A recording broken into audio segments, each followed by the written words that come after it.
रात शांति से बीत गई और जैसे ही सूरज निकला, दिशा जाग गई और उस छोटी लकड़ी की कुटिया से बाहर निकलकर उन जड़ी बूटियों को छांटने के काम को पूरा करने लगी, जिसे उसने कल शुरू किया था। ऐसा लगता है कि कुछ लोग इसी ओर आ रहे हैं। उस छोटी लकड़ी की कुटिया से बाहर आते हुए वीर ने नदी के उस पर देखा और फिर दिशा की ओर नजर डाली, जो अपनी इकट्ठी की हुई जड़ी बूटियों को छांटने में पूरी तरह मग्न थी। शायद मुझे जाकर देख लेना चाहिए। दिशा, मैं बाहर जाकर उन लोगों को देखता हूं जो अभी अभी आए हैं। मैं जल्दी ही वापस आऊंगा। ऐसा कहकर वीर ने अपनी तलवार म्यान से बाहर निकाली और उसी दिशा में उड़ चला जहां से लोग आ रहे थे।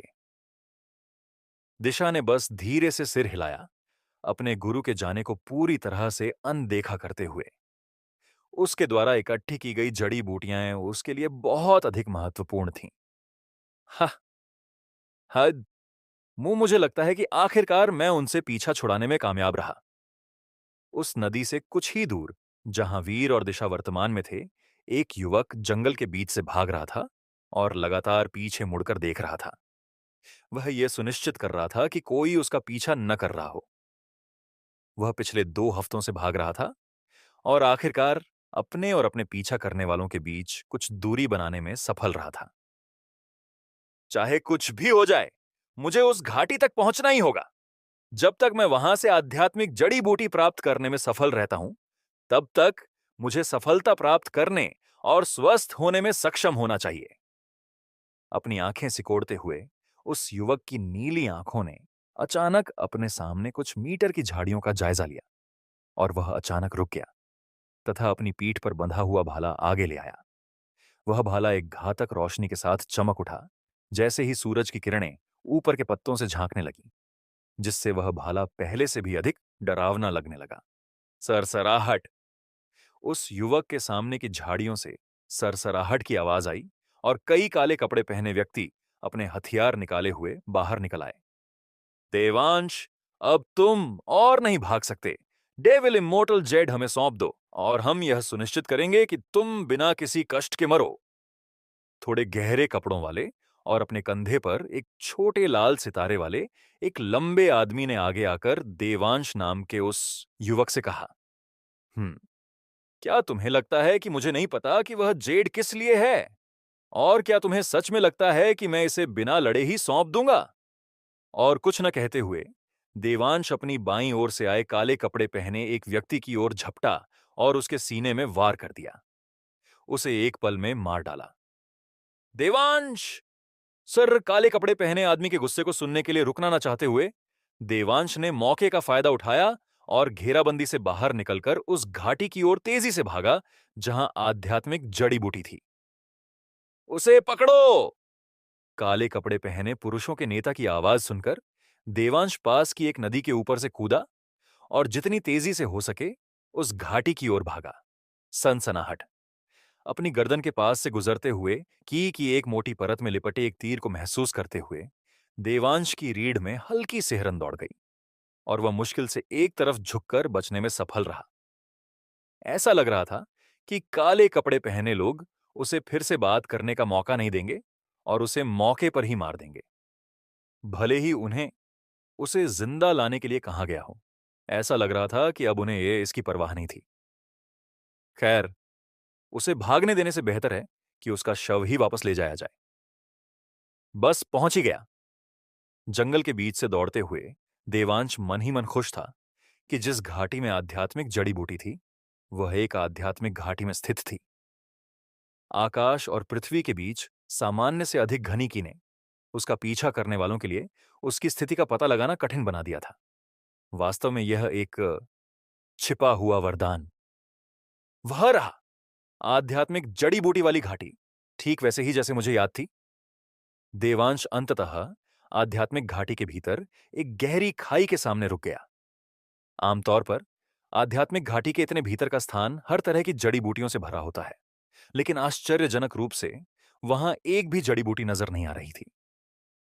खाई के आसपास के क्षेत्र में एक भी साधारण श्रेणी की जड़ी बूटी नहीं देखी जा सकती थी। देवांश ने इस असामान्यता पर ध्यान नहीं दिया और इसके बजाय उत्साहपूर्वक खाई में कूद गया और उसके गहरे हिस्से की ओर दौड़ पड़ा। देवांश के खाई में कूदने के 10 सेकंड भी नहीं बीते थे कि जहां वह खाई में प्रवेश करने से पहले खड़ा था, वहां कई काले कपड़े पहने हुए आदमी प्रकट हुए। हम वह खाई में क्यों गया? क्या वह खुद को फंसाने की कोशिश कर रहा है या उसने बस कोई गलती कर दी है? अपने कंधे पर लाल तारा लगाए हुए काले कपड़ों वाले आदमी ने जिज्ञासावश अपने अधीनस्थों की ओर देखते हुए पूछा। मेरे स्वामी, उसे खाई के भीतर छिपने की किसी जगह या किसी गुप्त रास्ते के बारे में पता हो सकता है? काले कपड़े पहने हुए एक व्यक्ति ने नेता के जिज्ञासु प्रश्न का उत्तर दिया। मैं समझ गया। वह देवांश वास्तव में काफी चालाक है, इसलिए उसने निश्चित रूप से कुछ योजना बनाई होगी। जब तुम अंदर जाओ, तो सावधान रहना और उसके द्वारा बिछाए गए किसी भी अचानक हमले या जाल पर नजर रखना। अपने अधीनस्थ की बात पर सिर हिलाते हुए नेता अन्य काले कपड़े पहने पुरुषों के साथ सावधानीपूर्वक खाई में चला गया। ऊपर आकाश में वीर जिज्ञासापूर्वक पीछा करने के पूरे दृश्य को देख रहा था और सोच रहा था कि क्या किया जाए और देवांश नाम के युवक को सबसे अच्छे तरीके से कैसे प्रभावित किया जाए। इसका कारण सरल था, सदावट की प्रतिभा। इसके अलावा वीर ने उस मुसीबत के बारे में भी सोचा जो उसका नया शिष्य अपने साथ लेकर आया था। लेकिन यह वास्तव में कोई समस्या नहीं थी और भले ही थोड़ी बहुत परेशानी होती, फिर भी यह किसी भी तरह से दिशा द्वारा लाई गई मुसीबत से अधिक नहीं हो सकती थी।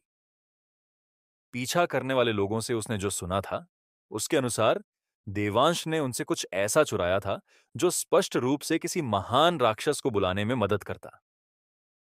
काले कपड़ों में राक्षस उपासकों से राक्षस बुलाने वाली चीज छीनकर देवांश को एक अच्छा इंसान माना जा सकता था। आह! ऐसा लगता है कि काले कपड़ों वाले लोगों ने उस छोटे लड़के को घेर लिया है।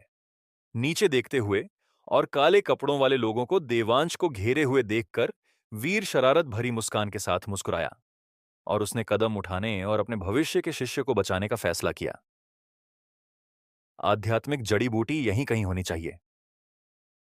उत्साहपूर्वक खाई के गहरे क्षेत्र में प्रवेश करते हुए देवांश ने अपनी खोजी जा रही वस्तु को खोजने की कोशिश की। कुछ सेकंड बीत गए और उसका पूर्व उत्साह अब निराशा में बदल गया। क्यों? यह यहां क्यों नहीं है? उस स्थान को देखते हुए जहां आध्यात्मिक जड़ी बूटी होनी चाहिए थी, उसे केवल जमीन में एक छोटा सा छेद दिखाई दिया। यह स्पष्ट प्रमाण था कि कोई पहले यहां जड़ी बूटी खोदने आया था। कौन? वह कौन था जिसने मेरी आध्यात्मिक जड़ी बूटी ले ली? अपने पीछा करने वालों के आभास को धीरे धीरे अपने करीब आते महसूस करते हुए देवांश ने हताशा में चारों ओर देखा और पाया कि वह फंस गया है। बाहर निकलने का एकमात्र रास्ता पीछा करने वाले काले कपड़े पहने लोगों के बीच से होकर जाता था और उनके द्वारा उसे दोबारा भागने का एक और मौका देने की संभावना शून्य के बराबर थी। सर्र! काले कपड़े पहने पुरुष तुरंत प्रकट हुए और उन्होंने देवांश को घेर लिया। इस बार उन सभी ने अपने हथियार निकाल लिए थे और वे देवांश की हर हरकत पर सावधानीपूर्वक नजर रख रहे थे। अच्छा, अच्छा, अच्छा। देखो, हमें यहां क्या मिला है? क्या तुम शायद फंस गए हो? काले कपड़े पहने पुरुषों के नेता ने देवांश के चेहरे पर निराशा और हताशा देखकर मुस्कुराहट बिखेरी।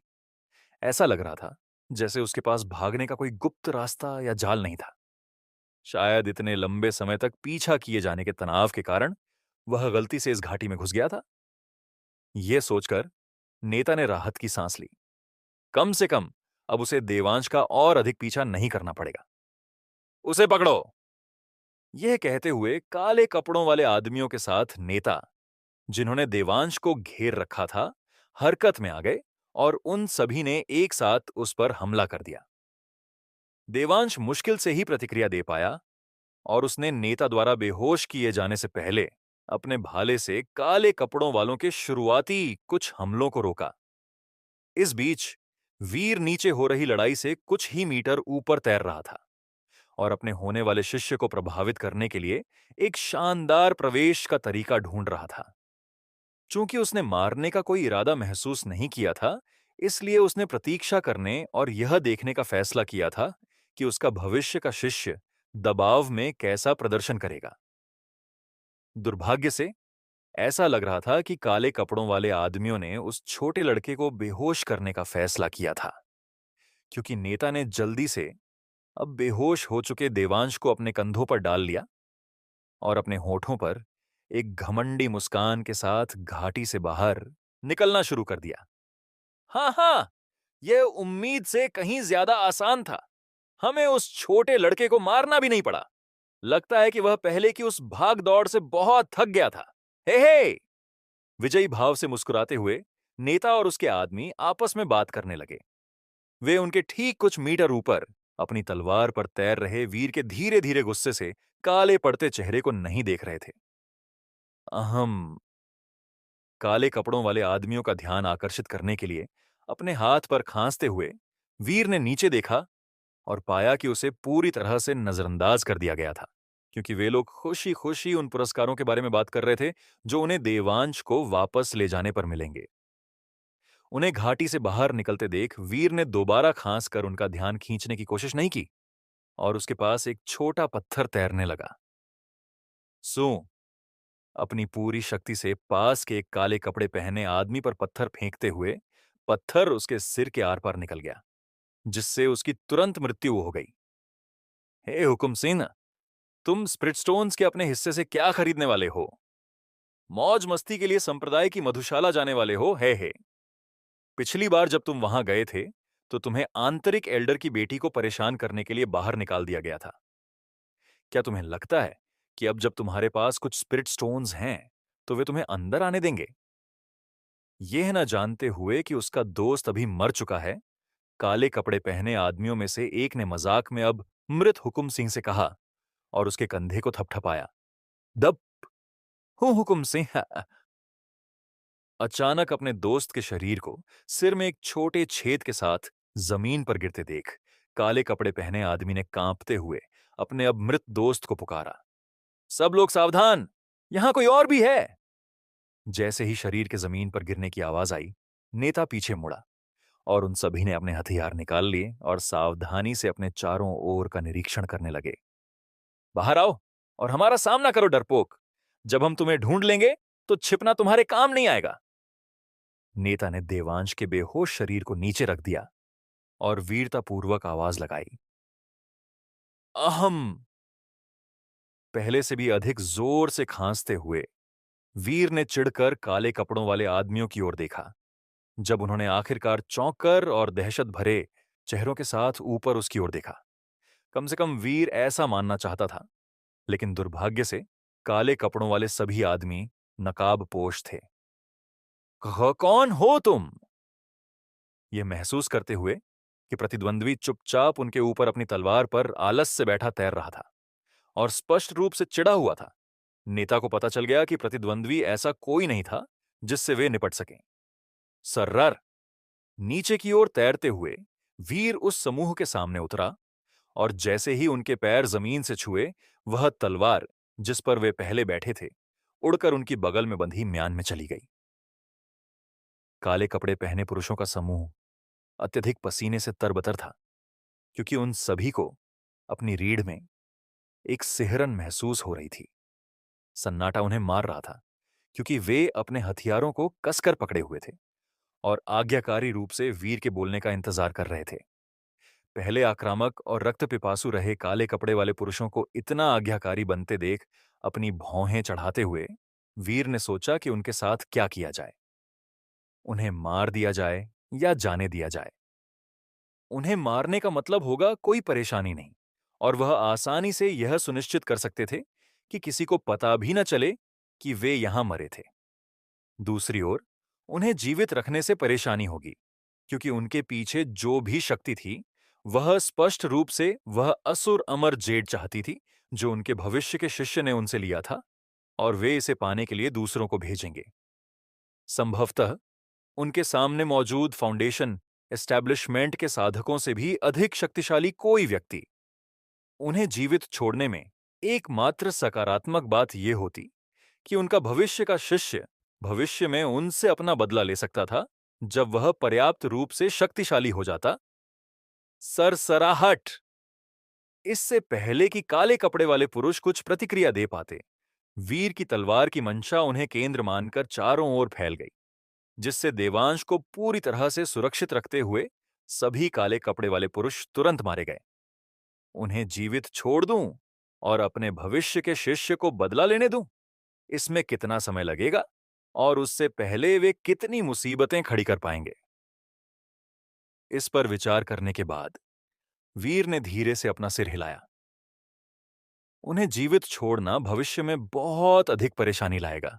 इसकी तुलना भविष्य के शिष्य देवांश को स्वयं उनसे निपटने से मिलने वाले किसी भी लाभ से नहीं की जा सकती थी। इसके अलावा वीर ने मुश्किल से यह महसूस किया था कि काले वस्त्र पहने पुरुषों के नेता ने अपनी मृत्यु से पहले एक संचार उपकरण का उपयोग किया था। संभवतः वह अपने पीछे के लोगों से संपर्क करने की कोशिश कर रहा था। स्प्रिट वैली को जल्द से जल्द छोड़ना सर्वोच्च प्राथमिकता थी। यह सोचते हुए वीर मन ही मन मुस्कुराया और देवांश को उठाकर वापस उस नदी की ओर उड़ गया, जहां दिशा अपनी युद्ध की लूट को व्यवस्थित कर रही थी। गुरुजी, ये कौन है? शायद वही व्यक्ति जिसे आपने पहले महसूस किया था। दिशा ने जड़ी बूटियों को छांटते हुए उत्सुकता से ऊपर देखा, क्योंकि उसने बेहोश देवांश को देखा, जिसे वीर अपने साथ वापस लाया था। हाँ, वह इसी तरह पड़ा हुआ मिला तो मैं उसे वापस ले आया। वह काफी प्रतिभाशाली लगता है, इसीलिए मैंने उसे हमारे साथ संप्रदाय में वापस लाने के बारे में सोचा, क्योंकि ऐसा लगता है कि वह किसी तरह घायल हो गया था। सिर हिलाते हुए वीर ने दिशा को जंगल में मिले एक अनजान व्यक्ति को अपने साथ वापस लाने की अपनी योजना के बारे में बताया। मैंने पहले मिली जड़ी बूटियों को छांटने का काम पूरा कर लिया है। क्या हम अब वापस जा रहे हैं? जड़ी बूटियों को ले जाने के लिए अधिक जगह बनाने के उद्देश्य से खाली किए गए तकिए के गिलाफ में अंतिम कुछ जड़ी बूटियां फेंकते हुए दिशा ने अपना सिर थोड़ा झुकाते हुए पूछा। हाँ, हमें जितनी जल्दी हो सके वापस जाना चाहिए। मैं रात में रेड डस्ट रेगिस्तान में फंसना नहीं चाहता। जाहिर तौर पर वहां काफी ठंड हो जाती है, खासकर रेगिस्तान के केंद्र की ओर। अतीत में कुछ फाउंडेशन एस्टेब्लिशमेंट साधकों की मौत वहां ठंड के कारण हो गई थी। सिर हिलाते हुए वीर ने उत्तर दिया और अपना हाथ हिलाते हुए उस छोटे से लकड़ी के घर के साथ साथ हर उस चीज को मिटा दिया जो इस तथ्य को उजागर कर सकती थी कि कोई नदी के किनारे रुका था। सर्र, क्या हमें वाकई उसे अपने साथ ले जाना होगा? जैसे ही वे हवा में पहुंचे, दिशा की आवाज सुनी जा सकती थी। वीर को समझ नहीं आया कि क्या कहे। तलवार उतनी बड़ी नहीं थी और दो लोगों के होने पर भी एक बार उनकी छोटी तलवार पर बैठने की सीमा पहले ही पार हो चुकी थी। अब देवांश के जुड्ढ जाने से जगह काफी कम हो गई थी। भले ही वीर ने उसे अपने कंधे पर उठाया हुआ था। मुझे समझ आ गया। अचानक एक विचार आने पर वीर ने तुरंत उस पर अमल किया और देवांश को अपने कंधे से उतारकर तलवार की नोक पर लगा दिया। उसने अपनी छी और तलवार की मंशा से यह सुनिश्चित किया कि वह नीचे न गिरे। क्या यह वास्तव में ठीक है गुरुदेव? तलवार की नोक से हवा में लटकते देवांश को देखकर दिशा ने वीर से पूछते हुए अजीब सी मुस्कान दी। बिल्कुल, वैसे भी वह बेहोश है। जमीन से कई सौ मीटर ऊपर उड़ते समय देवांश को अपनी तलवार की नोक से लटकाने में वीर को कोई बुराई नहीं दिखी। उसने दिशा को आश्वासन दिया कि सब ठीक है और दिशा वीर की बात मानने के अलावा कुछ नहीं कर सकती थी। मुझे इसके लिए खेद है। कम से कम तुम जगे हुए तो नहीं हो। यह सोचते हुए दिशा ने अपना सिर हिलाया और हवा में शानदार ढंग से लटकते हुए देवांश के शरीर को क्षमा प्रार्थी भाव से देखा। ऐसा लग रहा था कि वह किसी भी क्षण नीचे गिर सकता है। वापसी के रास्ते पर वीर दिशा और देवांश के एक क्षेत्र से गुजरने के कुछ ही समय बाद हवा में अपने सिर के पीछे तलवार लिए हुए एक व्यक्ति के बारे में एक नई किंवदंती उभरेगी। लेकिन यह कुछ ऐसा था जिसके बारे में देवांश को लंबे समय तक पता नहीं चलेगा। फ्लाइंग सोर्ड संप्रदाय की वापसी की यात्रा बिना किसी बाधा के पूरी हुई, क्योंकि देवांश पूरे रास्ते बेहोश था और कोई भी लुटेरा सामने नहीं आया। फ्लाइंग सोर्ड संप्रदाय जहां स्थित था, वहां से कुछ 100 मीटर दूर उतरने के बाद दिशा और वीर दोनों तलवार से नीचे कूदे और वीर ने देवांश को उठाकर अपने पास ले लिया। वापसी पर आपका स्वागत है एल्डर वीर। आप किसे साथ लाए हैं? जैसे ही वे दोनों फ्लाइंग सोर्ड संप्रदाय के सामने शहर के प्रवेश द्वार पर पहुंचे, प्रवेश द्वार की रखवाली करने वाला एक आंतरिक एल्डर बाहर आया और उसने वीर के साथ बेहोश शरीर को संदेह की दृष्टि से देखते हुए पूछा, आह, संप्रदाय वापस आते समय मुझे यह व्यक्ति घायल मिला और मुझे पता चला कि वह काफी प्रतिभाशाली है। इसीलिए मैंने उसे अपने साथ लाने का फैसला किया। ठीक है।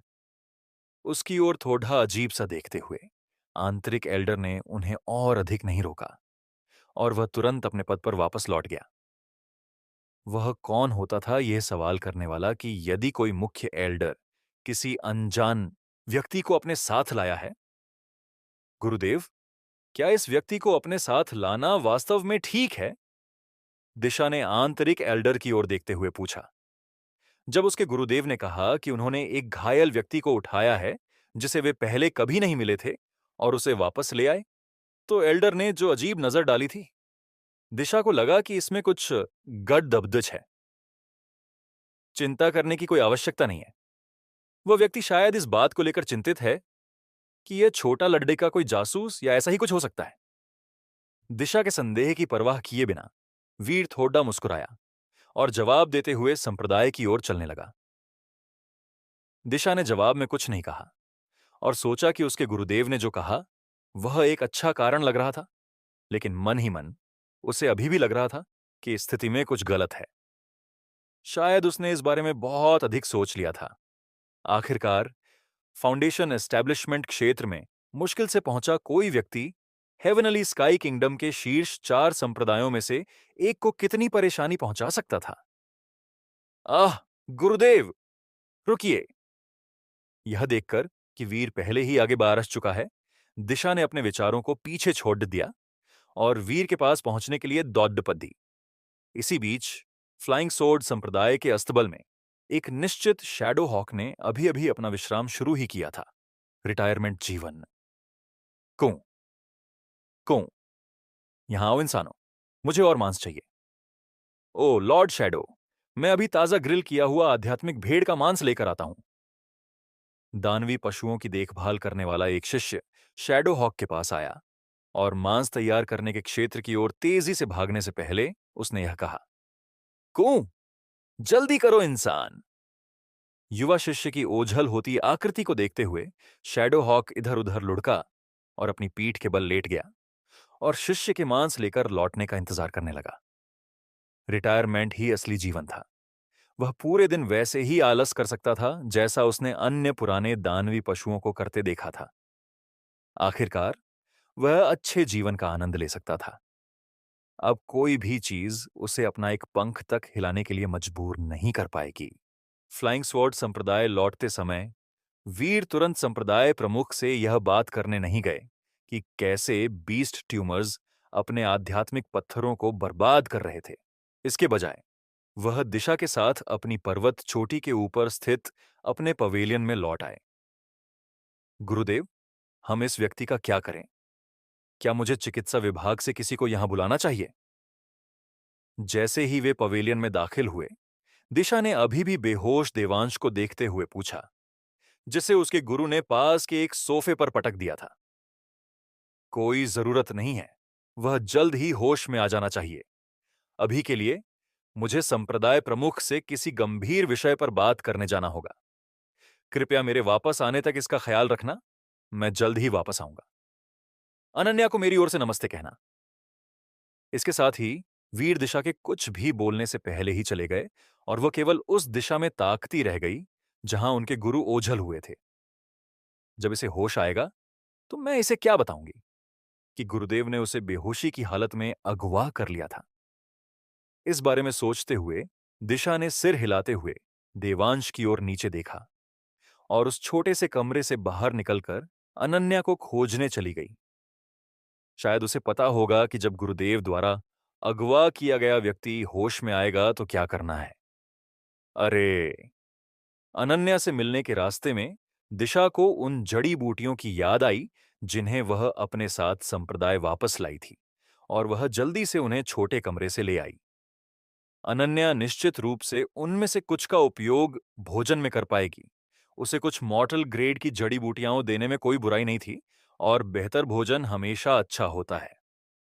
जब वीर अपनी पर्वत छोटी से नीचे उतर रहे थे, तो वह सोच रहे थे कि उस शैडो हॉक के साथ क्या किया जाए, जिसने ब्राइट सन सिटी के रास्ते में उन्हें अपनी पीठ से नीचे फेंक दिया था। क्या उन्हें इसे खुली आग पर ग्रिल करना चाहिए, या संप्रदाय के रसोई कर्मचारियों से इसे तैयार करवाना चाहिए, ताकि वह इसे संप्रदाय के बाकी शिष्यों और बड़ों के साथ साझा कर सकें? ही ही। वीर की एक शैतानी हंसी सुनी जा सकती थी, जिससे संप्रदाय प्रमुख के पवेलियन की ओर जाने वाले रास्ते में पास के कुछ शिष्य डर गए, क्योंकि वह फ्लाइंग स्वॉर्ड संप्रदाय के बीस्ट ट्यूमर्स के पतन की योजना बना रहे थे। इस तरह वीर जल्द ही संप्रदाय प्रमुख के पवेलियन के प्रवेश द्वार के सामने खड़े थे। अंदर आइए, एल्डर वीर। 20-25 साल का एक युवक पवेलियन से बाहर आया और उसने वीर को अंदर आमंत्रित किया। यह फ्लाइंग स्वॉर्ड संप्रदाय की युवा पीढ़ी का वर्तमान नंबर एक प्रतिभाशाली व्यक्ति आर्यन था। उसकी साधना को देखते हुए वीर ने पाया कि वह पहले ही फाउंडेशन एस्टेब्लिशमेंट रेल्म के शिखर पर पहुंच चुका था, और यहां तक कि उसे कोर फॉर्मेशन रेल्म में आधा कदम आगे भी कहा जा सकता था, जिसे सफलता पाने के लिए बस एक हल्के धक्के की जरूरत थी। जब वह केवल अपने 20वें साल के मध्य में था, तब इस साधना क्षेत्र तक पहुंचना वास्तव में प्रभावशाली था, और यदि सब कुछ ठीक रहा तो वह भविष्य में संभवतः नए सेंट सोल रेल्म तक पहुंच जाएगा। फ्लाइंग स्वॉर्ड सेक्ट का एक स्तंभ बन गया। वीर ने वास्तव में इस शिष्य के साथ अधिक बातचीत नहीं की थी, लेकिन जितना वह समझ सकता था, वह एक भला व्यक्ति था। वीर को केवल एक ही बात हैरान कर रही थी कि आर्यन की प्रतिभा केवल 15 थी। उसकी वर्तमान उपलब्धियों को देखते हुए उसकी प्रतिभा निश्चित रूप से 15 से अधिक होनी चाहिए थी, लेकिन वीर ने चाहे कितनी भी गौर से देखा, वह संख्या वैसी ही बनी रही। वास्तव में ऐसा लग रहा था कि बिना प्रतिभा के भी कोई अपनी सीमा को तोड़ सकता है, और वह सब हासिल कर सकता है जो सामान्य रूप से संभव नहीं था। ऐसा लग रहा था कि भविष्य में उसे न केवल अपने शिष्यों की प्रतिभा का मूल्यांकन करना होगा, बल्कि उनकी इच्छा शक्ति और अन्य चीजों पर भी ध्यान केंद्रित करना होगा, जो उन्हें साधना के मार्ग पर प्रगति करने में मदद कर सकें। खैर, यह देखते हुए कि सिस्टम उसे उच्च और उच्च प्रतिभा वाले शिष्यों को लेने के लिए मजबूर करना बंद कर देगा। 50 की प्रतिभा के बाद क्या होगा? सरिस्त, क्या वह हेवनली स्काई किंगडम में ऐसा कोई व्यक्ति ढूंढ भी पाएगा? हाँ। अपनी भविष्य की स्थिति के बारे में सोचते हुए, एक आह भरते हुए वीर आर्यन की ओर मुड़ा और उसे आगे चलने का इशारा किया। आर्यन ने कुछ नहीं कहा और चुपचाप वीर को पवेलियन के अंदर ले गया। सेक्ट मास्टर का पवेलियन वीर के पवेलियन से कहीं अधिक बड़ा था, और इसे उन सभी प्रकार की अजीबोगरीब चीजों से सजाया गया था जो सेक्ट मास्टर ने पिछले कई वर्षों में ढूंढी थीं। प्राचीन खंडहरों में मिली बुद्ध की सुनहरी मूर्ति से लेकर अतीत में एक सामान्य नश्वर बच्चे से मिली एक छोटी खिलौना गुड़िया तक, वहां सब कुछ था।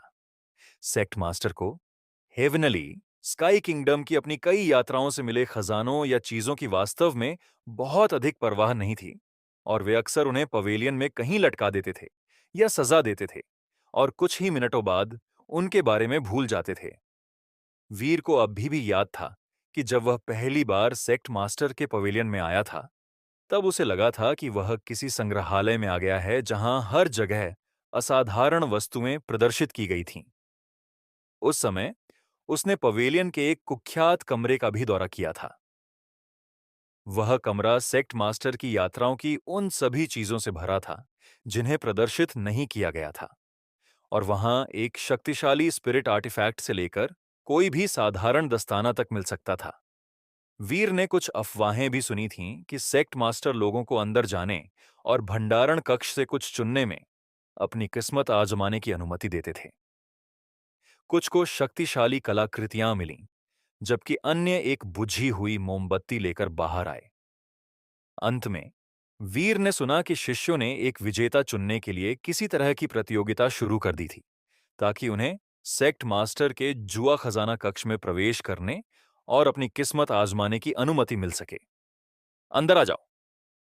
पवेलियन के केंद्र में एक कमरे के सामने पहुंचते ही वीर के विचारों का सिलसिला टूट गया जब उसने उस दरवाजे की ओर देखा जहां से आवाज आई थी। जैसे ही दरवाजा खुला, आर्यन थोड़ा पीछे हट गया और वीर अंदर चला गया। वह इस बात पर चर्चा करने वाला था कि बीस्ट टमर्स के साथ सबसे अच्छा व्यवहार कैसे किया जाए और यह सुनिश्चित किया जाए कि शैडो हॉक को अपने की सजा मिले। जब उसने शैडो हॉक के बारे में सोचा तो उसके होंठों पर एक छोटी सी मुस्कान आ गई। बस इंतजार करो, मैं यह सुनिश्चित करूंगा कि तुम्हारा स्वाद अच्छा हो। समय तेजी से बीतता गया और जल्द ही 1 घंटा बीत गया जब वीर ने सेक्ट के बीस्ट टमर्स से निपटने के बारे में चर्चा करने के लिए सेक्ट मास्टर के कमरे में प्रवेश किया था। कमरे से बाहर निकलते समय वीर के होंठों पर मुस्कान थी और वह तेजी से पवेलियन से बाहर निकलकर उन अस्तबलों की ओर चल पड़ा जहां सेक्ट के बीस्ट टमर्स रहते थे। आर्यन, जो चुपचाप और आज्ञाकारी भाव से प्रतीक्षा कर रहा था, दरवाजे के बाहर खड़े होकर वह प्रतिक्रिया भी नहीं दे पाया था कि वीर पर्वत की चोटी से नीचे गायब हो गया। उसे केवल एक छाया दिखाई दी जो अचानक उसके पास से गुजरी, इससे पहले कि उसके गुरु के कमरे का दरवाजा फिर से बंद हो गया और उसके बाद उसे वापस अपने प्रशिक्षण पर भेज दिया गया। मुझे आखिर यहां 1 घंटे तक इंतजार करने की जरूरत ही क्या थी? ये सोचते हुए आर्यन ने लंबी सांस ली और वापस उसी प्रशिक्षण में लग गया जो वह वीर के आने से पहले कर रहा था। वीर ने थोड़ी सी चर्चा के बाद संप्रदाय प्रमुख महावीर प्रताप के साथ एक समझौता करने में सफलता प्राप्त की, क्योंकि महावीर प्रताप स्वयं आसानी से देख सकते थे कि पशु प्रशिक्षक हर दिन कितने आध्यात्मिक पत्थर और अन्य संसाधन बर्बाद करते थे। उसके बाद उन दोनों ने उनसे निपटने के तरीके पर चर्चा की और समस्या का एक काफी सरल समाधान निकाला। उन दोनों ने जो समाधान निकाला वह यह था कि पशु प्रशिक्षकों को भेजे जाने वाले संसाधनों की मात्रा को धीरे धीरे कम किया जाए और देखा जाए कि वे शुरुआत में इसे कैसे संभालते हैं। फिलहाल वीर को राक्षस पशुओं के अस्तबल के प्रभारियों को कुछ आदेश देने और आने वाले परिवर्तनों के साथ तालमेल बिठाने में उनकी मदद करने की जिम्मेदारी सौंपी गई थी। उम्मीद है कि इससे लंबे समय में पशु प्रशिक्षकों को मदद मिलेगी और वे राक्षस पशुओं के साथ अपने स्वामी जैसा व्यवहार करना और संप्रदाय के सभी संसाधनों को लुटाना बंद कर देंगे। जब वीर ने महावीर प्रताप से पशु प्रशिक्षकों के बारे में बात की, तो उसने यह भी सुना कि वे उन पशुओं के साथ कैसा व्यवहार करते हैं जिन्हें वे सेवानिवृत्त राक्षस पशु कहते थे। वीर को यह काफी हास्यास्पद लगा, क्योंकि अधिकांश राक्षस पशु उम्र के साथ कमजोर नहीं होते, बल्कि वे जितने पुराने होते जाते हैं उतने ही शक्तिशाली होते जाते हैं। यहां तक कि कुछ राक्षस पशुओं को अपनी साधना में सफलता पाने के लिए हजारों साल पुराना होना आवश्यक होता था। सच कहूं तो यह पहली बार था जब उसने सुना था कि कोई राक्षस पशुओं के साथ नश्वर दुनिया के बुजुर्गों जैसा व्यवहार कर रहा है, और उनके लिए न केवल राक्षस पशुओं के साथ अच्छा व्यवहार करना, बल्कि उन तथाकथित सेवानिवृत्त राक्षस पशुओं को जड़ी बूटियों से लेकर आध्यात्मिक पत्थरों तक संप्रदाय के कीमती संसाधन खिलाना, जो दिन भर बस आलस करते रहते थे। एल्डर वीर, आप यहां फिर से क्यों आए हैं? क्या आपने लॉर्ड शैडो को पहले ही वापस नहीं भेज दिया था? शायद आप उनकी सेवा के लिए उन्हें धन्यवाद देना चाहते हैं। वह नाटा एल्डर, जिसने पहले उसे उड़ने वाले राक्षस पशु को खोजने में मार्गदर्शन किया था, बाहर आया और जैसे ही वीर अस्तबल के सामने के दरवाजे पर पहुंचा, उसने चेहरे पर सवालिया भाव लेकर पूछा। नाटे एल्डर की बात सुनकर वीर थोड़ा अवाक रह गया और उसने अपना सिर हिलाया। तो जब शैडो चिकन अपने आप वापस आया, तो ऐसा इसलिए है क्योंकि मैंने इसे वापस भेजा था। ऐसा लग रहा था कि पशु प्रशिक्षकों को वास्तव में किसी मार्गदर्शक की आवश्यकता थी, वरना भविष्य में फ्लाइंग स्वॉर्ड संप्रदाय के सभी खजाने उनके इन स्वामियों द्वारा खा लिए जाएंगे। नहीं, मैं पशु प्रशिक्षकों और उनके राक्षस पशुओं द्वारा उपयोग किए जाने वाले संसाधनों के संबंध में संप्रदाय प्रमुख द्वारा एक नया सुधार लागू करने आया हूं। यह कहते हुए वीर मुड़ा और नाटे एल्डर के चेहरे के भावों का निरीक्षण किया, यह उम्मीद करते हुए कि उसे कम से कम अंदाजा होगा कि इसका क्या मतलब है। आह, क्या उन्होंने आखिरकार उन अतिरिक्त मासिक आध्यात्मिक पत्थरों को भेजने की मंजूरी दे दी है जिसका हमने 2 महीने पहले अनुरोध किया था? शानदार।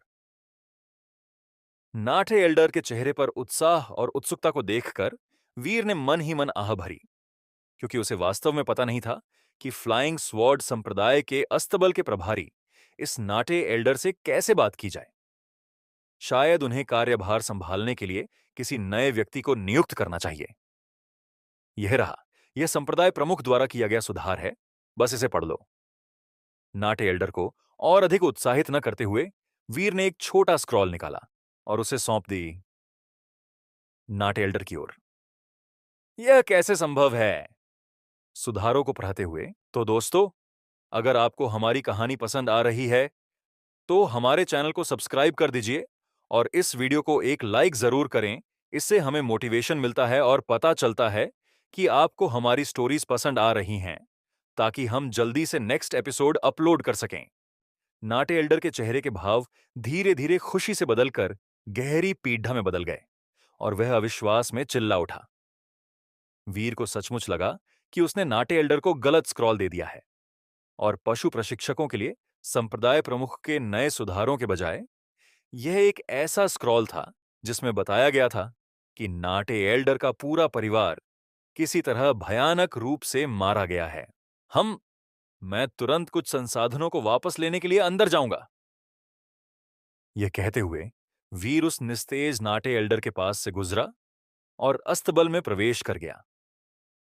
वीर की राय में सबसे बुरी बात यह थी कि जो संसाधन काटे जा रहे थे वे पशु प्रशिक्षकों के लिए नहीं थे, बल्कि वे संसाधन बूढ़े दानवी पशुओं की सेवानिवृत्ति योजना के लिए समर्पित थे। यह ज्ञात होना चाहिए कि पशु प्रशिक्षकों के 70% से अधिक संसाधन सेवानिवृत्ति योजना में जाते थे और अब नए सुधार ने उन संसाधनों को पूरी तरह से काटने का निर्णय लिया था। इससे पशु प्रशिक्षकों को भेजे जाने वाले संसाधनों की मात्रा एक ही झटके में 70% कम हो गई। इसके बजाय वे संसाधन अब शिष्यों और एल्डरों को उनकी साधना बेहतर करने में मदद करने के लिए दिए जाएंगे। ईमानदारी से कहूं तो वीर को यह काफी हास्यास्पद लगा कि फ्लाइंग स्वॉर्ड संप्रदाय ने सालों से दानवी पशुओं पर इतने सारे संसाधन बर्बाद किए थे, फिर भी आज तक नेसेंट सोल क्षेत्र का एक भी दानवी पशु नहीं था। पशु प्रशिक्षक खजाने में प्रवेश करते ही वीर वहां मौजूद जड़ी बूटियों और आध्यात्मिक पत्थरों की विशाल संख्या देखकर हैरान रह गया। आलस न करते हुए वीर ने तुरंत पशु प्रशिक्षकों को उन्हें संप्रदाय के अन्य क्षेत्रों में पहुंचाने का काम शुरू करने के लिए कहा। ओ, उन जड़ी बूटियों को चिकित्सा कक्ष में भेजें और उन्हें कीमिया कक्ष में भेजें। अनिच्छुक पशु प्रशिक्षकों को कुछ आदेश देते हुए वीर ने देखा कि सभी प्रकार के सांसारिक खजानों से भरा विशाल भंडार धीरे धीरे खाली हो रहा था, क्योंकि उन्हें संप्रदाय के अन्य स्थानों पर ले जाया जा रहा था जहां वे अधिक उपयोगी होंगे। यह देखकर कि इसे ऐसे ही छोड़ना ठीक होगा, वीर पशु प्रशिक्षकों की तीखी नजरों के बीच खजाने से बाहर निकला और अस्तबल के केंद्र की ओर बढ़ गया, जहां पुराने और अधिक शक्तिशाली दानवी पशु रहते थे। उसे एक विशेष बड़े आकार के मुर्गे को सबक सिखाना था। यहां आओ इंसानों, तुम मेरा खाना लाने में इतना समय क्यों लगा रहे हो? इधर उधर लुढ़कते हुए छायाबाज अपनी आलसी मुद्रा से ऊपर उठा और उस इंसान को खोजने लगा जो उसका खाना लेने गया था और अभी तक वापस नहीं आया था। छी छी, क्या सारे इंसान कहां चले गए? हर जगह देखते हुए छायाबाज को एहसास हुआ कि अब एक भी इंसान दिखाई नहीं दे रहा था, जबकि अन्य दानवी पशु भी दहाड़ रहे थे और इस अजीब घटना पर उलझन में इधर उधर देख रहे थे। सारे इंसान कहां चले गए थे? क्या उन्हें उनकी सेवा नहीं करनी थी? कुछ गलत होने का एहसास करते हुए छायाबाज और अन्य दानवी पशुओं ने अचानक अस्तबल के केंद्र की ओर जाने वाले दरवाजे से एक आवाज सुनी। उस दरवाजे से जो कुछ भी बाहर आने वाला था, छायाबाज को लगा कि वह कुछ भी अच्छा नहीं होगा। "हः, ये दरवाजा इतना भव्य क्यों है?" अस्तबल के मध्य भाग की ओर जाने वाले दरवाजे की ओर देखते हुए वीर ने मन ही मन आह भरी और उन सभी कीमती धातुओं को देखा जो उस विशाल दरवाजे को सजाने में बर्बाद की गई थीं। पिछली बार जब वह यहां आया था तो उसने इस बारे में ज्यादा नहीं सोचा था, लेकिन अब उसने आखिरकार देख लिया कि पशु प्रशिक्षक वास्तव में कितने खर्चीले रहे थे। सोल ग्रेड धातुएं एक दरवाजे की सजावट के रूप में बर्बाद। एक बार फिर गहरी सांस लेते हुए वीर ने इसके बारे में सोचना छोड़ दिया और विशाल दरवाजे को धक्का दिया। दरवाजा खुला। चीख! दहाड़! जैसे ही वीर ने दरवाजा खोला, हर प्रकार के जंगली जानवरों की दहाड़ें सुनाई देने लगीं। चारों ओर देखते हुए वीर ने कई राक्षसी जानवरों को जमीन पर लेटे हुए देखा, जो आपस में दहाड़ रहे थे, क्योंकि वे अपने भारी भरकम शरीरों को मुश्किल से ही हिला पा रहे थे। वीर ने एक राक्षसी जानवर को पेड़ पर उड़ने की कोशिश करते हुए भी देखा, लेकिन वह इतना मोटा था कि हवा में कुछ ही मीटर उड़ने के बाद सीधे जमीन पर गिर गया और दर्द में कराहते हुए मदद के लिए चिल्लाने लगा जब वह जमीन पर दर्द से लुढ़क रहा था। ये राक्षसी जानवर इतने दयनीय क्यों हैं? वीर को समझ नहीं आ रहा था कि उनका वर्णन कैसे करे, क्योंकि वे खूंखार राक्षसी जानवरों के बजाय आलसी और जरूरत से ज्यादा खिलाए गए पालतू जानवरों की तरह लग रहे थे, जो मुश्किल से हिल डुल सकते थे। पिछली बार जब वह यहां आया था तो वीर ने ध्यान नहीं दिया था कि फ्लाइंग स्वॉर्ड सेक्ट के राक्षसी जानवर वास्तव में कितने पतित और कमजोर हो चुके थे। अब इंसानों की मदद के बिना ही उसने देखा कि फ्लाइंग स्वॉर्ड सेक्ट के राक्षसी जानवर कितने बेकार हो गए थे। अगर कोई दूसरा संप्रदाय आता और फ्लाइंग स्वॉर्ड सेक्ट के राक्षसी जानवरों को देखता तो क्या होता? कितनी शर्मनाक बात होती। दहाड़ प्रवेश द्वार के पास एक मोटे बाघ जैसे राक्षसी जानवर ने वीर को देखा और तुरंत उसकी ओर दहाड़ लगाई। ये ऐसा था जैसे किसी भूखे व्यक्ति को अंततः सहारा मिल गया हो। वह मोटा बाघ रूपी राक्षसी जानवर खुशी खुशी लुढ़कते हुए वीर के पास आया और उसे भोजन ढूंढने के लिए कहने के अंदाज में थोड़ा और दहाड़ा। दहाड़! यह देखकर कि इंसान अभी भी नहीं हिला है, उस मोटे बाघ ने भ्रमित होकर अपना सिर उठाया और वीर की ओर देखा, लेकिन उसे केवल मारने के इरादे से भरी एक बर्फीली ठंडी नजर मिली। दहाड़! एक कमजोर दहाड़ निकालते हुए मोटा बाघ अभी भी अपनी स्थिति को नहीं समझ पाया था। हालांकि उसे अपनी रीढ़ में एक सिहरन महसूस हुई। ऐसा लगता है कि आज रात हमारे पास बाघ राक्षस का मांस भी होगा। दहाड़ लुढ़कते हुए उस इंसान की बात सुनकर बाघ राक्षस घबराहट में दहाड़ने लगा और दूर जाने की कोशिश करने लगा। उस मोटे बाघ राक्षस की नजरों में वह इंसान किसी शैतान से कम नहीं था। यह पहली बार था जब उसने सुना था कि कोई इंसान उसे खाना चाहता है। वे इंसान कहाँ चले गए जो उसे खाना खिलाते थे और लाड प्यार करते थे? शायद इस ठंडे चेहरे वाले इंसान ने उनके साथ कुछ किया था और इसीलिए वे इंसान गायब हो गए थे। यह विचार उस मोटे बाघ राक्षस के मन में आया, साथ ही आसपास के अन्य राक्षसी जानवरों के मन में भी, जिन्होंने अब अपना ध्यान बाघ और उस इंसान की ओर लगा लिया था। चीख! ये इंसान यहां कैसे आ गया? अन्य राक्षसी जानवरों के पीछे एक विशेष शैडो हॉक ने वीर को दरवाजे से अंदर आते ही देख लिया था और वह घबराने लगा था। उसे जितना पता था, वह इंसान फ्लाइंग स्वॉर्ड सेक्ट में स्पष्ट रूप से महत्वपूर्ण था और मानव सेवकों के गायब होने का कारण भी संभवतः उसी से संबंधित था। लेकिन अतीत में जब उसने कुछ लोगों को ऊपर से गिरा दिया था, तो वे कभी उसके पास वापस नहीं आते थे और न ही परेशानी पैदा करते थे। वे आमतौर पर उसे अकेला छोड़ देते थे। ये इंसान वापस मुसीबत पैदा करने क्यों आया था? जो बात शैडो हॉक नहीं जानता था, वह यह थी कि जिन लोगों को उसने पहले गिराया था, वे वीर की तरह उड़ने में सक्षम नहीं थे और अधिकतर फाउंडेशन एस्टेब्लिशमेंट रियल्म के शिष्य थे। फ्लाइंग स्वॉर्ड सेक्ट ने आमतौर पर ऐसी घटनाओं को उन शिष्यों की मृत्यु के रूप में दर्ज किया था जहां वे जा रहे थे। दुर्भाग्य से शैडो हॉक के लिए वीर कोई कमजोर शिष्य नहीं था और शैडो हॉक द्वारा गिराए जाने के बाद भी जीवित बच गया था। तो तुम यहां हो? अन्य राक्षसी जानवरों के पीछे छिपने की कोशिश कर रहे शैडो हॉक को देखकर वीर डरे हुए असुर जीवों की भीड़ के बीच से गुजरते हुए और शैडो हॉक के सामने पहुंचते ही वीर के चेहरे पर एक हल्की मुस्कान आ गई। छी, छी। एक कमजोर चीख निकालते हुए शैडो हॉक ने अपने पंजों को अपने सामने कमजोरी से लहराया और वीर को डराने की कोशिश की। सर्र। वीर ने इंतजार नहीं किया और अपनी तलवार म्यान से निकालकर शैडो हॉक के सिर के आर पार घोंप दी, जिससे उसकी तुरंत मृत्यु हो गई। दहाड़! चीख! दहाड़! आसपास के असुर जीवों ने अब मृत शैडो हॉक और वीर को देखते ही आतंक की आवाजें में निकालीं, जबकि वे कांप रहे थे और निराशा से भरी चीखें निकाल रहे थे, क्योंकि उन्होंने खुद को भी शैडो हॉक जैसी ही नियति का सामना करते देखा। वीर ने असुर जीवों को नजरअंदाज किया और शैडो हॉक को पकड़कर अस्तबल के मध्य क्षेत्र से बाहर जाने वाले दरवाजे की ओर खींचना शुरू कर दिया। असुर जीव विशेष रूप से पौष्टिक थे और उन्हें खाने वाले लोगों की शक्ति बढ़ाने में मदद कर सकते थे। वीर ने शैडो हॉक के मांस को संप्रदाय के बाकी शिष्यों के साथ साझा करने और उन्हें बेहतर बनाने में मदद करने की योजना बनाई। सर, दहा इससे पहले कि वह मोटा टाइगर असुर जीव कोई प्रतिक्रिया दे पाता, वह भी जमीन पर मृत गिर पड़ा।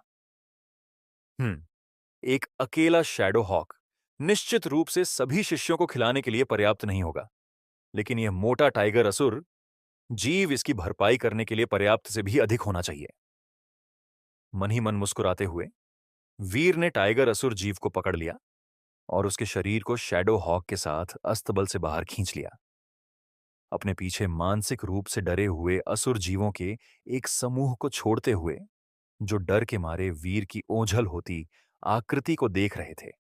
दोनों असुर जीवों के साथ अस्तबल से बाहर निकलते हुए वीर ने अजीब तरह से मुस्कुराया, क्योंकि उसने वहां से गुजरते समय बीस्ट टेमर्स के चेहरों पर प्रतिशोधी और व्याकुल भाव देखे। Lord Shadow! महाराज बिग टाइगर! सच कहूं तो वीर को आश्चर्य हुआ कि क्या बीस्ट टेमर्स की वास्तव में कोई आवश्यकता थी भी या नहीं, लेकिन फिर से उनके बिना फ्लाइंग स्वॉर्ड संप्रदाय के पास शिष्यों या संसाधनों के परिवहन में मदद करने के लिए कोई असुर जीव नहीं होता। संप्रदाय से गुजरते समय वीर को काफी अजीब तरह से देखा गया, क्योंकि वह दोनों असुर जीवों को फ्लाइंग स्वॉर्ड संप्रदाय के भोजन कक्ष की ओर खींच रहा था। हालांकि उनमें से अधिकांश लोग डरे हुए लग रहे थे, आखिरकार दोनों असुर जीव मरने के बाद भी काफी भयानक लग रहे थे। एल्डरवीर, आप यहां किस लिए आए हैं? भोजन कक्ष से बाहर निकलते हुए एक युवा सेवक ने घबराए हुए चेहरे के साथ कहा। समय समय पर वह डरी हुई निगाहों से वीर के पीछे मौजूद दो विशाल असुर जीवों को देखता था। आह, मैं इन दो असुर जीवों को तैयार करने के लिए आपके भोजन कक्ष की मदद लेने आया हूं कि वे काफी ताजा हैं और अभी भी पकाने के लिए काफी अच्छे होने चाहिए। उम्मीद है कि उनका कुछ सत्व अभी भी बचा होगा और यह उन्हें खाने वालों को कुछ लाभ पहुंचा सकता है, लेकिन ये दोनों केवल कोर फॉर्मेशन रेल्म में हैं। इसीलिए यह ज्यादातर फाउंडेशन, एस्टैब्लिशमेंट और की कंडेंसेशन रेल्म के शिष्यों के लिए उपयोगी होगा। यह कहते हुए वीर ने युवा सेवक के उत्तर की प्रतीक्षा नहीं की और सीधे उसके पास से गुजरते हुए प्रभारी एल्डर से इस बारे में बात करने के लिए भोजन कक्ष में प्रवेश किया। एल्डर वीर, रुकिए। यह महसूस करते हुए कि वीर पहले ही भोजन कक्ष में प्रवेश कर चुके हैं, युवा सेवक लड़के ने वीर के पीछे भागने से पहले जमीन पर पड़े दो विशाल असुर जीवों की ओर एक आखिरी डरावनी नजर डाली। अन्य सेवक, जो वर्तमान में भोजन की सामग्री तैयार कर रहे थे, बर्तन धो रहे थे और अन्य काम कर रहे थे, वीर के भोजन कक्ष में प्रवेश करते ही उनकी ओर मुड़कर देखने लगे। रसोई में काम करने वाले नौकरों की तुलना में वीर काफी अलग दिख रहे थे और उन्होंने सबका ध्यान अपनी ओर खींचा, क्योंकि अधिकांश लोगों ने अपना काम रोक दिया और बस उन्हें सवालिया नजरों से देखने लगे। वीर को इससे कोई खास फर्क नहीं पड़ा और उन्होंने इसे अनदेखा करना चुना, क्योंकि वे जल्द ही भोजन कक्ष के रसोई वाले हिस्से के एक छोटे से बगल के कमरे में पहुंच गए। यह वह स्थान था जहां भोजन कक्ष के प्रभारी एल्डर रुकते थे और नौकरों की देख रेख करते थे तथा यह सुनिश्चित करते थे कि कुछ अनहोनी ना हो। साथ ही वे उसी समय भोजन कक्ष में प्रवेश करने वाले शिष्यों पर भी नजर रखते थे। नमस्ते एल्डर। बिना दस्तक दिए कमरे में प्रवेश करते हुए वीर ने भोजन कक्ष के प्रभारी वृद्ध व्यक्ति को चौंका दिया, जिससे वह वृद्ध व्यक्ति अचानक बाधा उत्पन्न होने के कारण अपनी ध्यान मुद्रा से लगभग उछल ही पड़े। एल्डर ऑफ वीर, आप यहां क्या कर रहे हैं?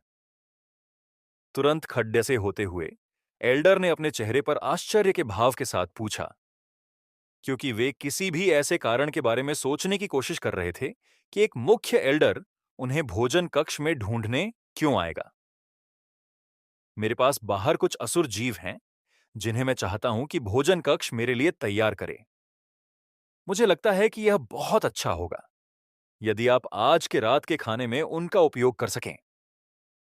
एल्डर के हैरान चेहरे को देखकर मुस्कुराते हुए वीर ने अपने आने का कारण बताया। रात के खाने में असुर जीव का मांस? आपका मतलब है कि आप सभी शिष्यों को असुर जीव का मांस खिलाना चाहते हैं? चिंटू, बाहर असुर जीव कितने बड़े हैं?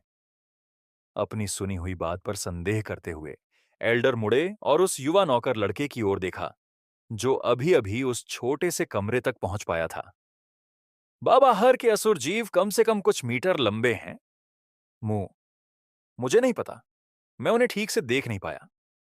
चिंटू नाम का वह युवा नौकर वही व्यक्ति था जो वीर से तब मिला था जब वे पहले भोजन कक्ष में पहुंचे थे। हम्म, लगता है मुझे खुद जाकर देखना होगा, लेकिन अगर वे काफी बड़े हुए तो मैं उन्हें आज के रात के खाने में जरूर शामिल करूंगा। यह कहते हुए एल्डर असुर जीवों का निरीक्षण करने के लिए बाहर निकल पॉडिडे और चिंटू को भी अपने साथ घसीट ले गए। लगता है अब मुझे चलना चाहिए। एल्डर और चिंटू की ओझल होती आकृतियों को देखते हुए वीर ने उन्हें असुर जीवों की तैयारी करने देने का फैसला किया। आखिरकार अकेले उस बाघ असुर जीव में ही पर्याप्त से अधिक मांस था। इसके साथ ही वीर भोजन कक्ष से बाहर निकले और अपनी पर्वत चोटी की ओर वापस चल दिए। मैं सोच रहा हूं कि क्या वह देवांश अब तक जाग गया होगा। तुम तुम वही थे जिसने मेरी आध्यात्मिक जड़ी बूटी चुराई थी। चुराई?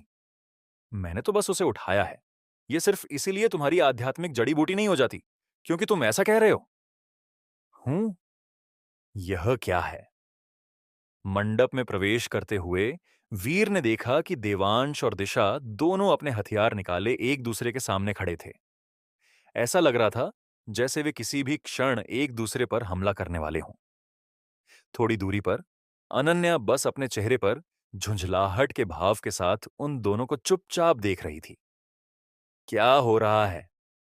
अपने शिष्य और भविष्य के शिष्य को एक दूसरे का सामना करते हुए देखने के क्षण से मन में आए सवाल को पूछते हुए वीर ने अपनी उपस्थिति का एहसास कराया और दिशा एवं देवांश दोनों उसकी ओर मुड़े। कौन हो तुम? गुरुदेव, आपको इस दुष्ट से निपटने में मेरी मदद करनी होगी। यह मेरे द्वारा एकत्र की गई आध्यात्मिक जड़ी बूटी चुराना चाहता है। वीर का निरीक्षण करते समय देवांश के चेहरे पर सतर्कता का भाव था, जबकि दिशा बहुत खुश दिख रही थी और वह जो हुआ था उसे समझाते हुए जल्दी से वीर के पास पहुंची। तुम्हारी जड़ी बूटी से तुम्हारा क्या मतलब है? मैंने इसे पहले पाया था और बस इसे विकसित होने तक बढ़ने दिया था, लेकिन तुमने इसे छीन लिया। वीर की अनदेखी करते हुए देवांश मुद्दा और बोला। दिशा जैसे ही वह फिर से उससे बहस करने लगा, पहले मिल गई थी, इससे परिपक्व होने के लिए छोड़ दिया था। वाह, इस पर कौन विश्वास करेगा? जरा भी हार न मानते हुए दिशा पीछे मुड़ी और अपने होठों पर एक तिरस्कारपूर्ण मुस्कान के साथ देवांश का सामना किया। उन दोनों को बहस करते हुए देख वीर को समझ नहीं आ रहा था कि क्या किया जाए। आखिर हुआ क्या था? अनन्या की ओर देखते हुए वीर ने बहस कर रहे दिशा और देवांश को नजरअंदाज किया और उसके पास चला गया। क्या तुम्हें पता है कि क्या हुआ है? आह, जहां तक मुझे पता है वह युवक जागा और उसने दिशा को अपनी लाई हुई जड़ी बूटियों को छांटते हुए देखा। उसके बाद वह कहने लगा कि उनमें से एक जड़ी बूटी उसकी थी और उसने इसे चुराया है या ऐसा ही कुछ। मुझे वास्तव में नहीं पता, क्योंकि वे पिछले आधे घंटे से इसी तरह लगे हुए हैं और कुछ भी नहीं हो रहा है। वीर को अपने पास आते देख और वर्तमान स्थिति के बारे में पूछते हुए देख अनन्या सीधी खड़ी हो गई और अपनी पूरी क्षमता से उत्तर देने की कोशिश की। तो देवांश और दिशा इसलिए बहस कर रहे थे क्योंकि दिशा के पास एक जड़ी बूटी थी जिसका देवांश अपना होने का दावा कर रहा था। अपने होठों से एक शांत आहट छोड़ते हुए वीर मुड़ा और देवांश और दिशा की ओर देखा, जो अभी भी उस आध्यात्मिक जड़ी बूटी पर बहस कर रहे थे। यह स्पष्ट था कि आध्यात्मिक जड़ी बूटी दिशा की थी, क्योंकि कोई भी देवांश की इस बात पर विश्वास नहीं करेगा कि उसने आध्यात्मिक जड़ी बूटी को परिपक्व होने तक बढ़ने दिया और फिर उसे काटा, विशेष रूप से तब जब वह आध्यात्मिक जड़ी बूटी एक ऐसी आध्यात्मिक घाटी में स्थित थी जिसे संभवतः अभी तक खोजा नहीं गया था। दिशा, तुम अपने कमरे में वापस जाओ, मैं इस आदमी को देख लूंगा। उन्हें और अधिक बहस न करने देने का निर्णय लेते हुए वीर ने दोनों को बीच में ही रोका और दिशा को अपने कमरे में वापस जाने के लिए कहा। जी, गुरुजी।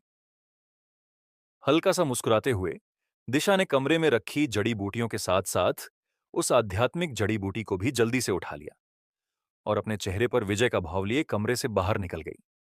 जाते जाते वह देवांश की ओर शरारतपूर्ण ढंग से मुस्कुराना नहीं भूली।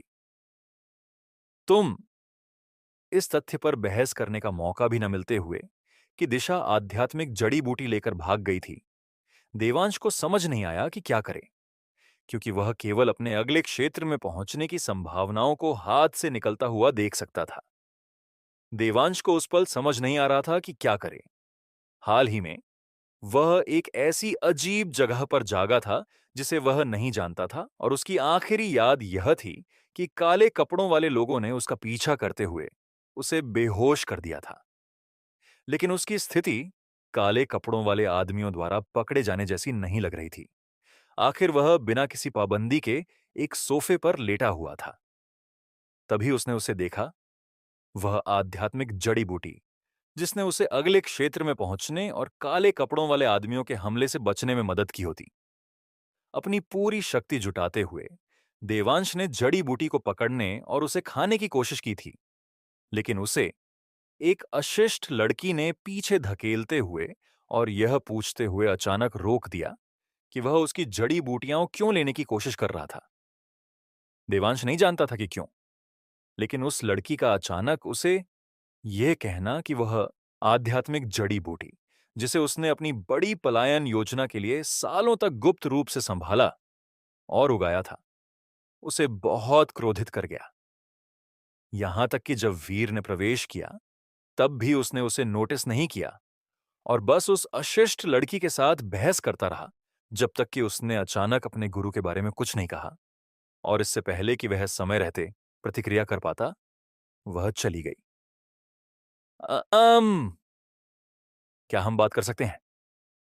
अचानक अपने पीछे से एक आवाज सुनकर देवांश आश्चर्य से उछल पड़ा और उसने जल्दी से पीछे मुड़कर बात करने वाले व्यक्ति को देखा। आप कौन हैं अंकल?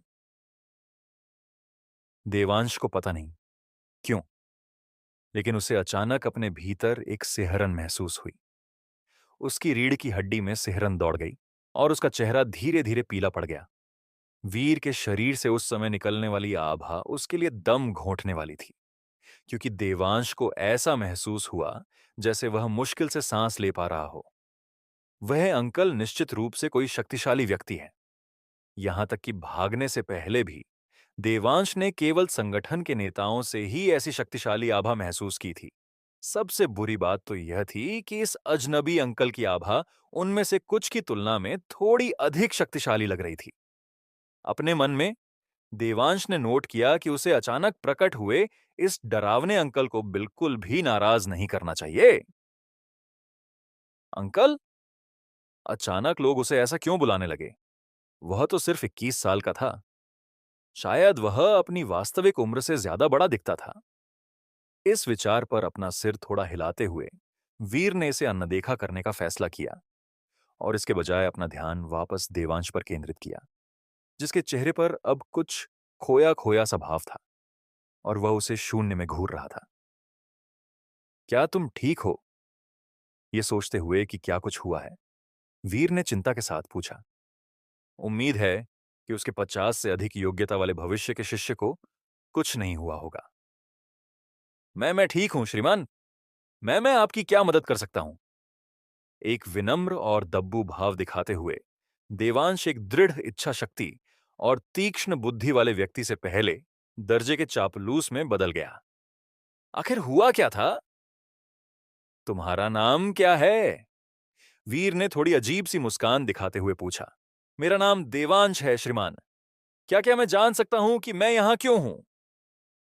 अभी भी दब्बू भाव लिए हुए देवांश ने वीर की ओर देखा और धैर्यपूर्वक उसके उत्तर का इंतजार करने लगा।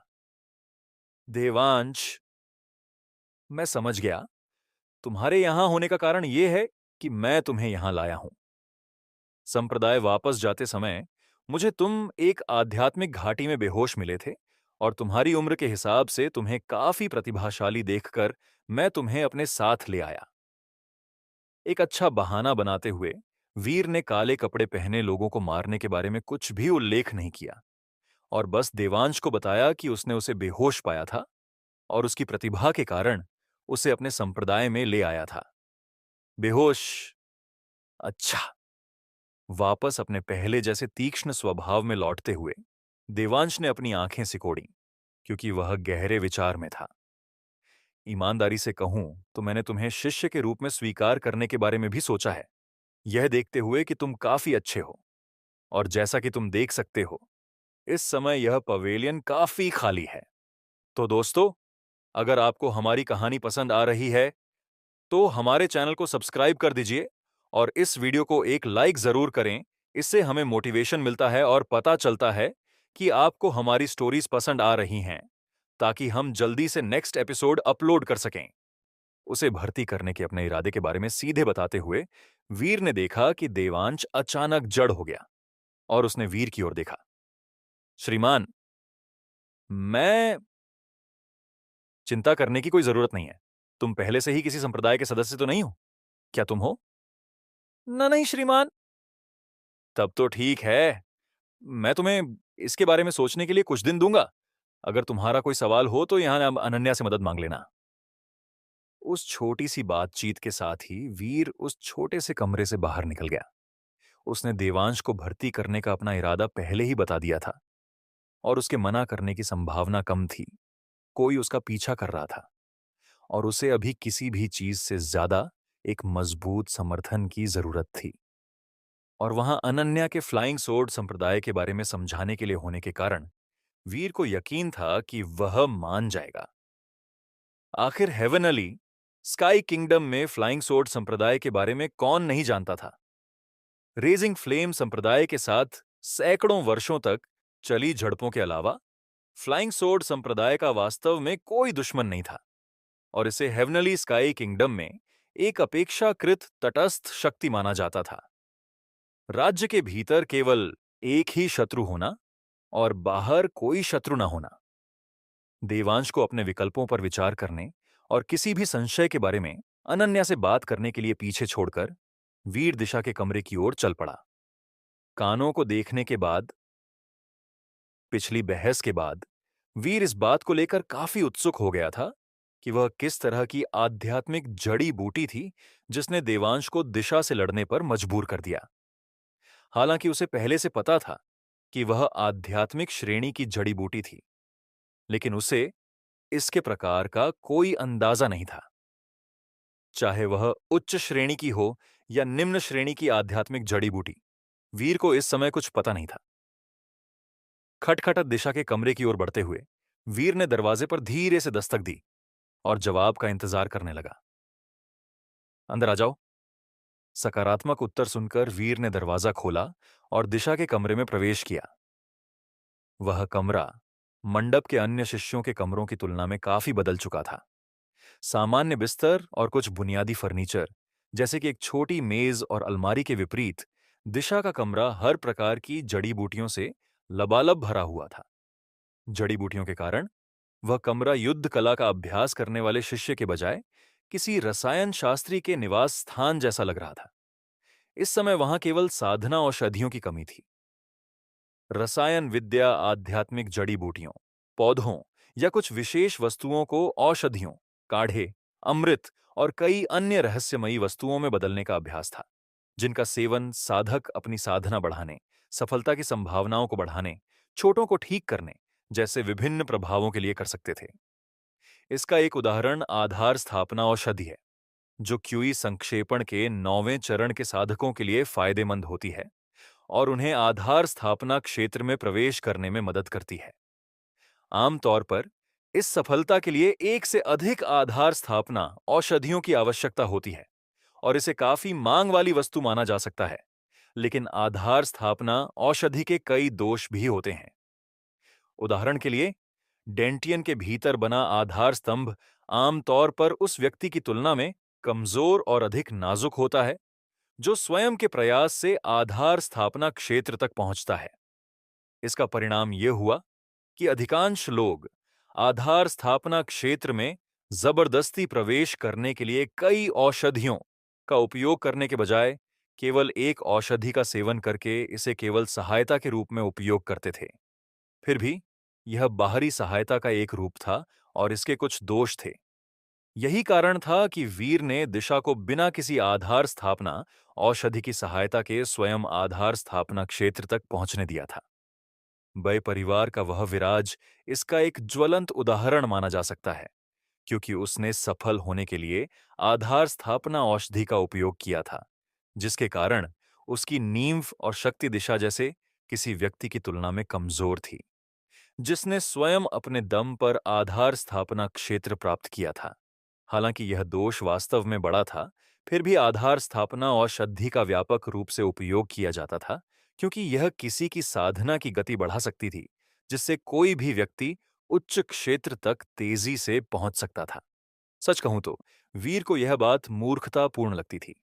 आखिरकार, यदि आपकी नींव कमजोर है, तो भविष्य में यह आपके लिए बड़ी समस्या बन सकती है।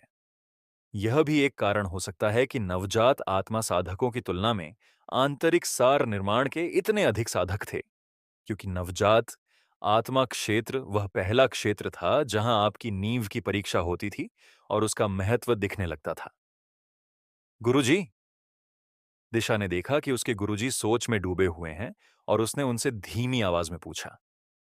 उसने जोर से बोलने का साहस नहीं किया, क्योंकि उसे नहीं पता था कि उन्हें अचानक कोई ज्ञान प्राप्त हुआ है या कुछ और। दिशा, क्या तुम्हारी रुचि शायद रसायन विद्या में है? इस बारे में सोचते हुए वीर ने विचार किया कि जड़ी बूटियों और पौधों में दिशा की रुचि को देखते हुए वह भविष्य में संभवतः एक अच्छी कीमियागर बनेगी। कीमियागिरी, मैंने इसके बारे में वास्तव में कभी नहीं सोचा था। मुझे कीमियागिरी के बारे में बहुत अधिक जानकारी नहीं है, क्योंकि मेरे परिव नहीं, पूरे ब्राइट सन सिटी में पहले कभी कोई कीमियागर नहीं रहा है। मुझे बस इतना पता है कि वे गोलियां और औषधियां बनाकर बहुत सारा धन और खजाना कमाने में सक्षम होते हैं। दिशा को बात करते हुए देखते हुए वीर ने देखा कि जैसे ही उसने कीमियागरों द्वारा अपनी गोलियां और औषधियां बेचकर बहुत अधिक कमाई करने की बात की, उसका चेहरा जिज्ञासा से धीरे धीरे लालसा से भर गया। ऐसा लग रहा था कि उसकी शिष्या वास्तव में कीमियागिरी में रुचि रखती थी, बस उस कारण से नहीं जो उसने सोचा था। गुरुजी, क्या आप कृपया समझा सकते हैं कि कीमियागिरी क्या है? अपनी आंखें ऊपर उठाकर उसकी ओर देखते हुए और उसे मनाने के लिए मासूम चेहरा बनाने की पूरी कोशिश करते हुए दिशा ने धीमी और प्यारी आवाज में पूछा। अवश्य, आखिर मैं तुम्हारा गुरु हूं। कीमियागिरी आध्यात्मिक